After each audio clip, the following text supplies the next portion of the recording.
से 1387 में हमारे 3 बुजुर्ग दादा दादा, दादा बिन्ना और दादा नारायणा, इन्होंने ये गांव आबाद किया। मेवात को छोड़ करके हरियाणा के हर डिस्ट्रिक्ट में 5-10 गांव नैन गोत्र के आबाद हैं। वो इसी खाप के अंडर में, इसी खाप हमारी एक है, सरोज जातीय बिनैन खाप।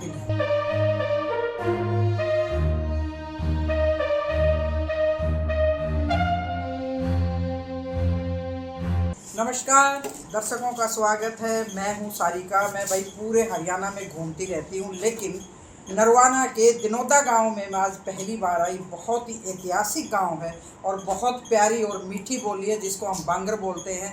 भाईचारे की मिसाल पेश करती है और मतलब करीब 7 सदी बीत चुकी होंगी, शायद उसका इतिहास बताया जाता है। और बिनैन खाप के चबूतरे के जो प्रधान हैं हमारे साथ हैं रघुवीर सिंह नैन। उससे पहले भी मैं ऑफ रिकॉर्ड इनसे कुछ जानने की कोशिश कर रही थी। मुझे लगता है कि बहुत ज्ञानी और ध्यानी जिनको बोलते हैं ना, रोहतक सोनीपत बिल्कुल एडवांस में है, मानते हैं, लेकिन मुझे लगता है कि इनसे एडवांस हो नहीं सकता। और हरियाणा की राजनीति में और खापों का अगर जिक्र होगा तो शायद इस चबूतरे का, इस गांव का, इस विधानसभा क्षेत्र का होना लाजमी है। उनके बगैर मुझे लगता है खाप भी अधूरी हैं और राजनीति भी अधूरी है। आज मैं चौधरी वीरेंद्र सिंह और ब्रजेंद्र ने यहाँ से सद्भाव यात्रा शुरू की है, उसको कवर करने आई थी। लेकिन उसके अलावा मैंने सोचा गैर राजनीतिक चीज़ें, सामाजिक और जो हमारा ताना बाना है उसको भी थोड़ा सा समझने की कोशिश करूँगी। नैन साहब, सबसे पहले तो मैं आपको नमन करती हूँ। आपको बड़ी हस्ती के तौर पे देखते हैं और मैं अपना सौभाग्य मानती हूँ कि आज मेरे जो दर्शन है ना, आपके दर्शन हुए। मेरे मतलब आपकी नज़रें हमेशा इनायत रहें इन खापों पर, इन समाज में। मुझे थोड़ा सा ये बता दें, इस चबूतरे का महत्व बता दें मुझे, क्या है जहाँ हम बैठे। बहन सारिका जी, सबसे पहले तो बिनैन खाप के इस चबूतरे पर आपका स्वागत है, अभिनंदन है और धन्यवाद भी करते हैं कि आपने हम इस लायक समझा। इस गांव के बारे में मैं बता दूं, ये गांव रामायण कालीन है, फिर उजड़ गया। उसके बाद महाभारत काल में दोबारा गांव बसा और फिर उसके बाद बनता रहा, बिगड़ता रहा, लंबी कहानी है। लेकिन जो बिनैन खाप का परिवार है ये विक्रमी संवत 1387 में आबाद हुआ। उससे पहले हमारे जो बुजुर्ग आला थे वो दिल्ली में बसा करते। और जो हमारा दादा था नैनपाल, अनंगपाल का भाई, उसने राजपाट छोड़ के दोआबा में वो बस गया था और जटखोड़ गांव आबाद कराया था उसने। जटखोड़ दिल्ली में। वहाँ से किसी नवाब ने किसी ब्राह्मण की लड़की की इज्जत लुटी थी। तो वहाँ के हमारे नैन गोत्र के बुजुर्ग आला ने उस नवाब को मार दिया था। उसके बाद वो गांव तहस नहस हो गया, नवाब ने वो गांव खत्म कर दिया। वहाँ से फिर हमारे कुछ बुजुर्ग यूपी में सरूरपुर बसे हैं और 1253 ईस्वी में राजस्थान में बिरहानी गांव आबाद गए। ठीक है। और वहाँ से 1387 में हमारे 3 बुजुर्ग दादा दादा, दादा बिन्ना और दादा नारायणा, इन्होंने ये गांव आबाद किया 1387। उसके बाद से यहीं से जो दूसरे गांव हैं उनका निकास हुआ। इस वक्त सराउंडिंग नरवाना में हमारे 56 गांव आबाद हैं। मेवात को छोड़ करके हरियाणा के हर डिस्ट्रिक्ट में 5-10 गांव नैन गोत्र के आबाद हैं। तो वो इसी खाप के अंडर में, इसी खाप हमारी एक है, सरोज जातीय बिनैन खाप। इसके अलावा पंजाब, राजस्थान, उत्तर प्रदेश, हिमाचल प्रदेश, गुजरात, मध्य प्रदेश और पाकिस्तान के सिंध और पंजाब में नैन गोत्र के गांव आबाद है। मैं पाकिस्तान में गया था। वो है तो मोहम्मदन। हाँ जी। जो मुल्तान का नंबरदार है वो हुसैन नैन है। मैं तो सर बीच में छोटी सी बात आपको रोकूंगी। मैं तो सोच रही थी कि मलिक गोत्र ही ऐसा है जो सारे हिंदुस्तान और पाकिस्तान में फैल रहा है। ये मुझे आज पहली बार पता चला कि नैन गोत्र भी मतलब पाकिस्तान तक है। देखिए, मलिक और पुनिया बहुत बड़ा गोत्र है। पहले तो हम भी ये समझा करते कि ये बावने गांव है, लेकिन मैंने 3-4 साल इस मामले में सारे देश का भ्रमण किया है। अच्छा। और उसी उपलक्ष्य में फिर पाकिस्तान भी जा करके मिल गया है आया। उनसे? हाँ, वो बड़े भाईचारा का है। तो जब कभी कोई साल में 2 साल में कभी ऐसा कार्यक्रम करते हैं आप कि पूरे हिंदुस्तान और पाकिस्तान के सब वो जो नैन हैं वो यहाँ इकट्ठे हों, ऐसा होता है? नहीं, पाकिस्तान वाले वैसे अपने गांव की यात्रा के तौर पे आते हैं, अच्छा। लेकिन वो नैन नहीं आए। केवल यहाँ से जो माइग्रेट होकर गए हैं मोहम्मदन, दूसरी जातियों के तेली हैं, हाँ। वो आए हैं। वो नैन गोत्र के यहाँ नहीं आए। अच्छा। वो कुछ दमतान से गए हैं, कुछ बरूटाड़ा से गए हैं, कुछ आदमपुर में दुर्जनपुर गांव है वहाँ से गए हैं, कुछ बुन्ना बस्ती से गए हैं, और कुछ पुश्तैनी वहाँ कोट अद्दू एक छोटा शहर है वहाँ के मुल्तान के पास कोट अद्दू है कस्बा। अच्छा, वहाँ के पुश्तैनी अच्छा निवासी है। अच्छा। एक आपकी जैसे बड़ी खाप है, और मैंने अक्सर दूर से ही सुना है जैसे जिसको भी प्रधान बना दिया जाता है तो वो कितने साल के लिए बनता है वैसे?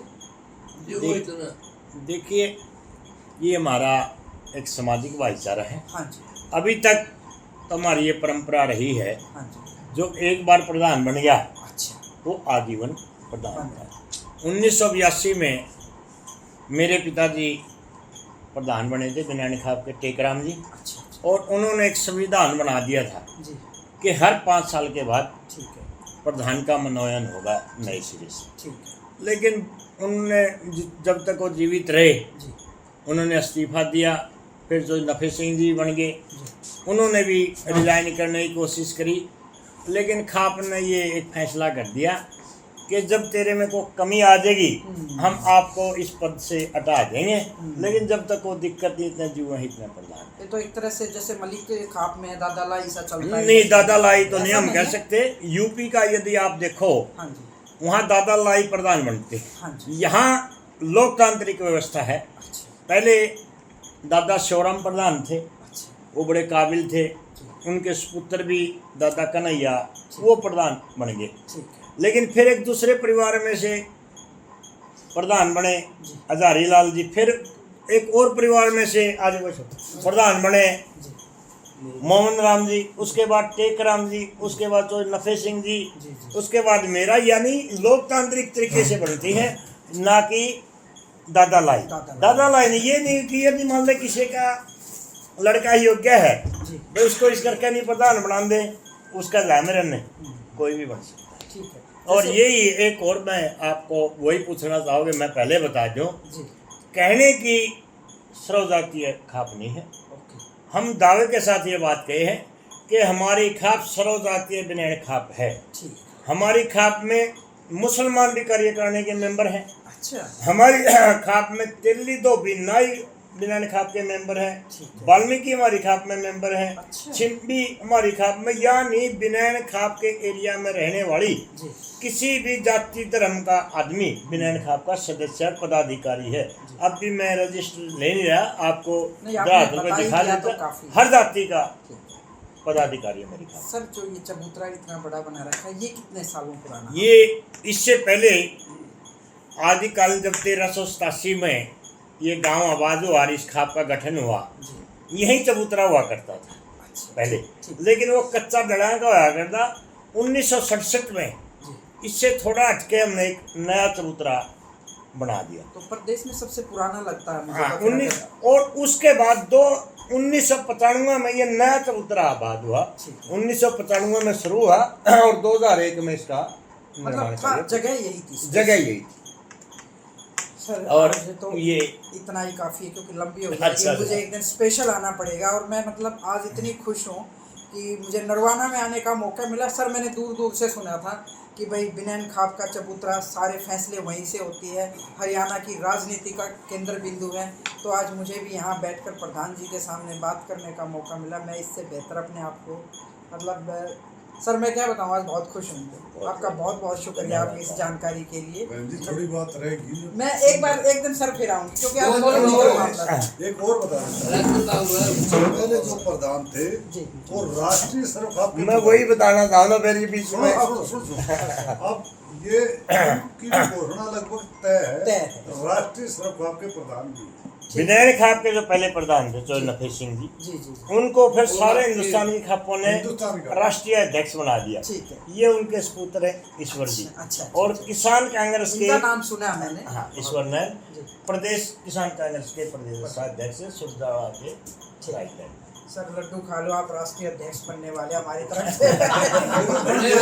और सर बनेंगे तो मुझे जिस दिन इनको वो बना जाओ तो मुझे बुला दिया, मुझे बहुत अच्छा लगेगा। जी सर, ये जो कोई खाप का फैसला करते हैं जी रजिस्टर में लिखते हैं, रिकॉर्ड हो हाँ, हमारी जाए। कार्रवाई। मुझे लगता है सर ये उस चीज से कुछ सीखा होगा कि आपकी जो मतलब जाटों का इतिहास है या खापों का इतिहास है वो कहीं रिकॉर्ड नहीं था, शायद उससे सबक लेते हुए मुझे लगता है कि ऑन रिकॉर्ड ये चीजें ताकि आने वाली पीढ़ियां भी हमारी कुछ सीख सकें। हमारे प्रधान जी थे जो रिकॉर्ड रखा था, कई बार सुप्रीम कोर्ट में भी उनको हमारा जो देखा गया। 1982 के बाद जी काफी पेचीदा से 4 कत्ल हो गए, हाँ जी, उनके भी राजीनामे हुए ठीक है, और जमीन का बंटवारा का बहुत बड़ा बहुत पेचीदा बड़ा मामला। इशू है। वो कोर्ट में मामला गया, वो काजी मारा तो भाईचारा फैसला हो गया, हाँ तो कोर्ट ने कहा के सबूत है, हाँ। तो हमारे रजिस्टर को सुप्रीम कोर्ट हाई कोर्ट में मंगाया गया। ये पहला केस होगा शायद आपका,